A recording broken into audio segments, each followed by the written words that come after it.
Hare Krishna. Hare Krishna. Welcome to Mayapur. আমি শ্যাম মিত্র সুদামা দাস আপনাদের সাথে চলেছি নতুন আবার একটি ইন্টারভিউতে। আর আজকে আমরা পেয়ে গেছি খুব সুন্দর সুন্দর মাতাজিদের। তারা আজকে তাদের অভিজ্ঞতা আপনাদের সাথে শেয়ার করবে। হরে কৃষ্ণ। হরে কৃষ্ণ। আপনার নাম? সীমা দাস। আর কোথা থেকে এসেছেন? যাদবপুর, কলকাতা যাদবপুর। যাদবপুর কলকাতা থেকে? হ্যাঁ। এখানে কি প্রথমবার? না, এই ফোর্থ, চতুর্থবার। হ্যাঁ।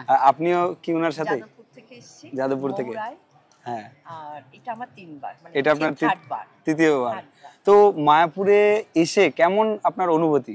না, সবকিছুই ভালো, খুব পরিষ্কার পরিচ্ছন্ন, নিট এন্ড ক্লিন, ডিসিপ্লিন, সুন্দর। 2-4 দিনের জন্য মানে এখানে ভালো। তাই মায়াপুরে কি কি জিনিস আপনার স্পেসিফিক খুব ভালো লেগেছে? আমার এই যেখানে ভগবান আছে সেই মন্দিরও ভালো লেগেছে। হ্যাঁ। তারপরে যেখানটা ভগবানের চরণ ওই জায়গাটার নাম কি? না না না না না না, যেখানে চরণ থাকে আর কি, এই মন্দিরের সামনে? না না, ওই যে ওদিকে গোল একটা আছে না, সেই। আচ্ছা, এই সমাধি মন্দির। হ্যাঁ, সমাধি মন্দির, ওটা খুব সুন্দর লেগেছে। আচ্ছা। তারপরে এই পরিবেশ, গোশালা, গরুগুলো খুব ভালো, হ্যাঁ। দেখতে খুব সুন্দর গরুগুলো। ওখানে গরুকে আদর করা যায়? হ্যাঁ, আদর করিয়েছি, একটু হাতে করে খাইয়েছি। বাহ। হ্যাঁ, তারপরে ওখান থেকে ঘি নিয়ে এলাম। বাহ। ওখানে মানে আমরা যতবারই আসি ওখানে যাই, সব জায়গাটাই প্রতিবার দেখি আর কি। আচ্ছা, তো প্রসাদ পেয়েছেন? না, এখনো প্রসাদ পাইনি। না, আজকে আমরা আচ্ছা। সকালে এসেছি। আচ্ছা আচ্ছা। আমরা এই সবে মন্দিরে ঢুকছি, এতক্ষণ আচ্ছা। আমরা ওই গীতা ভবনে আছি, ওখানে খাওয়া দাওয়া করেছি, রেস্ট করে এখন বেরালাম গোশালার থেকে এখানে এলাম। গোশালা দর্শন করে মন্দির। হ্যাঁ। মন্দির দর্শন হবে সেভাবে আমরা এবার এসেছি। আচ্ছা আচ্ছা। কিন্তু এখনো তো ঠাকুর আসেনি। না। আর ফলে উনি, আমরা ভেবেছিলাম ভেতরটা গিয়ে দেখবো।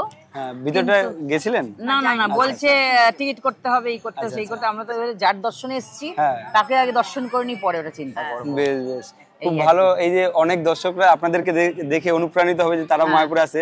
আপনি যেহেতু এখানে এসে ভালো লেগেছে, আপনি আমাদের দর্শকদেরকে কিছু একটু বলুন যেন তারা অনুপ্রাণিত হয়। আপনারা সবাই মিলে এখানে আসুন। এখানে পরিবেশটা খুব সুস্থ এবং ভালো, পরিষ্কার, নিট এন্ড ক্লিন। আর আমি গদা ভবনেও খেয়েছি, গীতা ভবনেও খেয়েছি, খাবার ভালো। গীতা ভবনে আরামসে খেতে পারেন আপনি, অল্প পয়সার মধ্যে আপনার খাওয়া দাওয়া হবে। এবং প্রতিটা রাস্তা পরিষ্কার আপনার 2-4 দিনের জন্য। হ্যাঁ, রিটায়ার লাইফটা, মানে যারা রিটায়ারমেন্ট তাদের জন্য তো খুবই ভালো। এবং চাকরিজীবীদের শুধু চাকরি করলেই হবে না, ভগবানের কাছে আসা দরকার এবং দেখা দরকার। ভগবানের কাছে কিছু প্রার্থনা করলেই তো ভগবান তাকে দেখবে। শুধু পয়সা কামালে চাকরি করলেই চলবে না, সবাইকে ভগবানের কাছে আসা উচিত। আর আমাদের লাস্ট সঙ্গে এই হরির নামই যাবে, সেই জন্য হরি বল হরি বল, হরির কাছে সবাইকে আসতে হয়। সবাই মিলে একবার আমরা বলবো হরে কৃষ্ণ হরে কৃষ্ণ কৃষ্ণ কৃষ্ণ হরে হরে, হরে রাম রাম রাম হরে হরে। অসংখ্য ধন্যবাদ আপনাদেরকে আমাদের মূল্যবান সময় দেওয়ার জন্য। হরে কৃষ্ণ।